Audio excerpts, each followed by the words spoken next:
Hello students, welcome you on my YouTube channel. This is Vikas Garg. Students, today in this video we will do types of partnership, formation of partnership firm, difference between sole trade and partnership. Students देखिए types of partnership firm. Last video में हमने types of partner किए थे students. There is differ from the types of partnership firm. वो अलग थे, ये वो पार्टनर्स के टाइप थे, ये पार्टनरशिप फर्म के टाइप हैं. तो इसमें देखिए सबसे पहले partnership at will. Partnership at will में यानी कि this partnership formed for an indefinite period. जो ये पार्टनरशिप की जाती है इसका जो कोई भी टाइम होता है वो इनडेफिनेट होता है, यानी कि फिक्स नहीं होता है. फिक्स नहीं होता है, राइट. यानी आपको पता है मिनिमम 2 पार्टनरशिप के लिए चाहिए. कोई भी 2 या 2 से ज़्यादा पार्टनर मिलके कोई भी जिसमें टाइम पीरियड फिक्स नहीं होता वो पार्टनरशिप बना सकते हैं. और इस पार्टनरशिप में जब सभी पार्टनर चाहेंगे तो वो पार्टनरशिप खत्म कर सकते हैं, और अगर नहीं चाहें तो वो जब तक चाहें उस पार्टनरशिप को कंटिन्यू कर सकते हैं. अगर वो फर्म को ख़त्म करना चाहेंगे तो वो उसको डिसॉल्व भी कर सकते हैं, और अगर कोई पार्टनर उससे रिटायर होना चाहे या ख़त्म करना चाहे तो वो नोटिस देके वहाँ से रिटायर हो सकता है, या सभी पार्टनर मिलकर उस फर्म को ख़त्म कर सकते हैं. Next students, fix period partnership. इसके नाम से ही पता चल रहा है ऐसी पार्टनरशिप जो एक स्पेसिफिक टाइम के लिए, स्पेसिफिक टाइम से you can say that 3 years, 5 years, 7 years, कोई भी टाइम पीरियड हो सकता है. यानी कि एक स्पेसिफिक पीरियड के लिए जो पार्टनरशिप की जाती है हम उसको फिक्स पीरियड पार्टनरशिप बोलते हैं, राइट. और नेक्स्ट वन है students particular partnership. Particular partnership यानी कि कोई पर्टिकुलर वर्क के लिए कोई पार्टनरशिप की जाती है तो हम उसको पर्टिकुलर पार्टनरशिप बोलते हैं.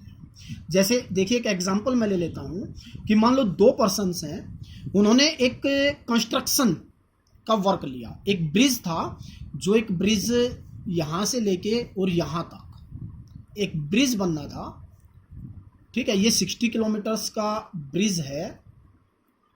तो उन्होंने ए और बी दोनों ने क्या किया कि केवल इस ब्रिज को बनाने के लिए, कंस्ट्रक्शन करने के लिए एक पार्टनरशिप की. जैसे ही ये ब्रिज पूरा हो जाएगा उनकी पार्टनरशिप ऑटोमेटिकली डिसॉल्व हो जाएगी, खत्म हो जाएगी. तो इसको हम बोलते हैं पर्टिकुलर पार्टनरशिप. नेक्स्ट टॉपिक है students formation of partnership firm. यानी पार्टनरशिप फर्म का फॉर्मेशन कैसे होता है. देखिए आपको लास्ट वीडियो में बताया था कि मिनिमम 2 मेंबर्स इसमें होने चाहिए, मिनिमम 2, और जो मैक्सिमम है वो 50. और बैंकिंग केस है तो उसमें 10 मेंबर्स मैक्सिमम हो सकते हैं, राइट. तो जो फॉर्मेशन है आपको ये भी बताया था कि ये it can be in the orally form and in the written form. और ये भी बताया था कि इसका रजिस्ट्रेशन करवाना भी जरूरी नहीं है, बट फ्यूचर की कंट्रोवर्सीज के लिए, फ्यूचर के डिस्प्यूट को रिमूव करने के लिए इसका हमें रजिस्ट्रेशन करवा लेना चाहिए, राइट.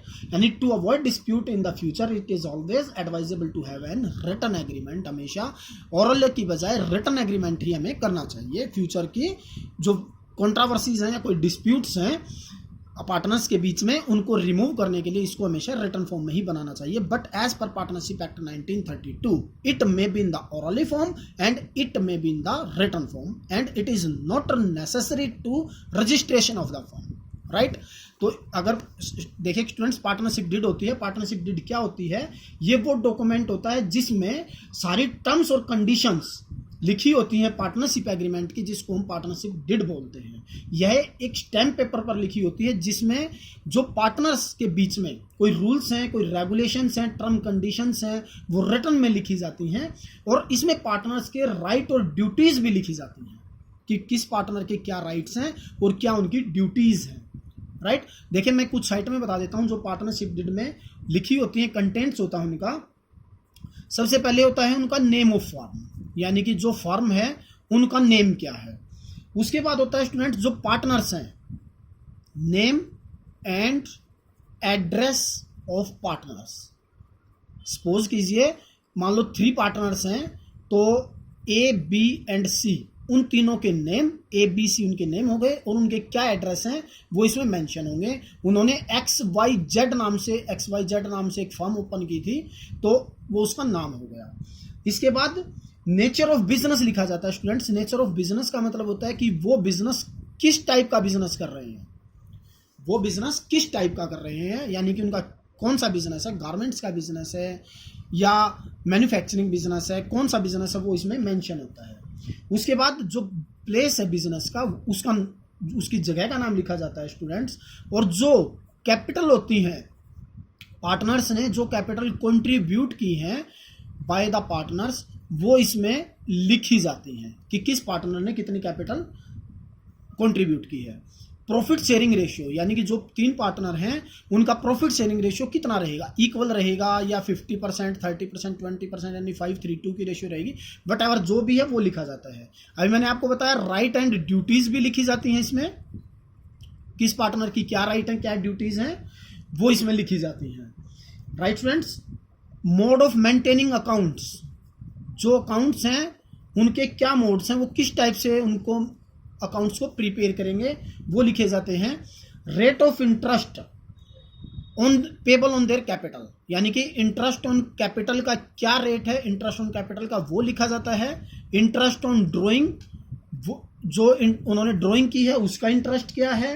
अगर कोई पार्टनर एक्स्ट्रा काम करता है उनकी सैलरी कितनी है, कोई पार्टनर को किसी को कितना कमीशन देना है वो लिखा जाता है। यानी कि अगर मान लो कोई डिस्प्यूट हो जाता है तो उसका मेथड्स लिखा जाता है, मेथड्स ऑफ सॉल्विंग डिस्प्यूट। यानी ये बहुत सारी आइटम है, बहुत सारी चीज़ें जो मैंने आपको बताई वे पार्टनरशिप डीड के कंटेंट्स होते हैं, वो सारा इसमें लिखा जाता है। यानी कि जितने भी पार्टनर्स फॉर्म में होते हैं उनके बीच में क्या एग्रीमेंट होता है वो सभी रिटर्न फॉर्म में लिख लेना, वो पार्टनरशिप डीड कहलाता है। देखिए स्टूडेंट्स, लास्ट में हमें सोल ट्रेड किया था और अब हमने पार्टनरशिप कर लिया। तो देखिए हम इनको एक बार थोड़ा सा डिफरेंस देख लेते हैं। कई बार ये क्वेश्चन जो है पेपर में आ जाता है। तो देखिए गवर्नड बाय, यानी कि आपको पता है सोल ट्रेड में कोई भी एक्ट एप्लीकेबल नहीं होता, जबकि इसमें इंडियन पार्टनरशिप एक्ट 1932 अप्लाइड होता है। तो आप इसको लिख सकते हैं गवर्नड बाय, यानी जो बेसिस है आप इसमें लिख सकते हैं कि गवर्नड बाय, इसमें कोई एक्ट जो है एप्लीकेबल नहीं होता। ठीक है, इसमें कोई भी नो सेपरेट एक्ट आप इसमें लिख सकते हो, कोई भी एक्ट नहीं है इसमें 1932 एप्लीकेबल होता है।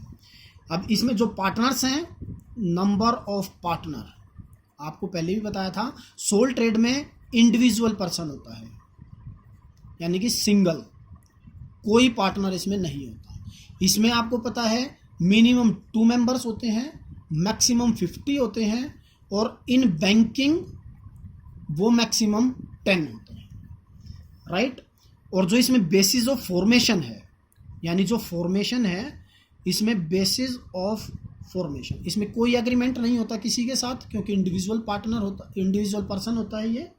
और इसमें जो है सभी पार्टनर्स के बीच में जो भी एग्रीमेंट होता है उससे जो है फर्म की फॉर्मेशन हो जाती है। जो रिस्क है स्टूडेंट्स, इसमें ओनली प्रोप्राइटर बियर करता है, ओनली जो ओनर होता है वही सारा रिस्क टेक करता है। इसमें क्या करते हैं, ये ज्वाइंटली कर लेते हैं, जो भी रिस्क होता है वो उसको ज्वाइंट कर लेते हैं, यानी कि बांट लेते हैं। अगर कोई लॉस हो गया तो सब में बट जाएगा। अब इसमें जो फाइनेंस सोर्स ऑफ फाइनेंस है, इसमें लेस सोर्सेज हैं स्टूडेंट्स, इसमें कंपैरिजन देन सोल ट्रेड के लार्ज सोर्सेज हैं। इसी प्रकार से स्टूडेंट्स अगर मैं डिसीजन मेकिंग की बात करूं, डिसीजन मेकिंग देखिए सोल ट्रेड में क्विक डिसीजन हो जाएगा, क्योंकि इसको किसी से डिस्कस करने की, किसी से पूछने की ज़रूरत नहीं है, ना किसी से बाउंड है कि वो किसी का डिसीजन मानेगा। बट इसमें सोल ट्रेड के कंपैरिजन में डिले डिसीजन होगा, क्योंकि वो एक दूसरे से डिस्कस करते हैं और वो मानने के लिए बाउंड होते हैं। इसी प्रकार से अगर डिवीजन ऑफ प्रॉफिट की मैं बात करूं, अगर प्रॉफिट होता है फर्म में तो जो सोल ट्रेड है वो सारा लेता है एक ही partner, all the profit for proprietor only और फॉर ओनर ओनली, यानी जो सारा प्रॉफिट है वो इंडिविजुअल पर्सन लेता है और इसमें डिवाइड हो जाता है अमंग ऑल पार्टनर। तो इस प्रकार से स्टूडेंट्स ये जो हमारा डिफरेंस बनता है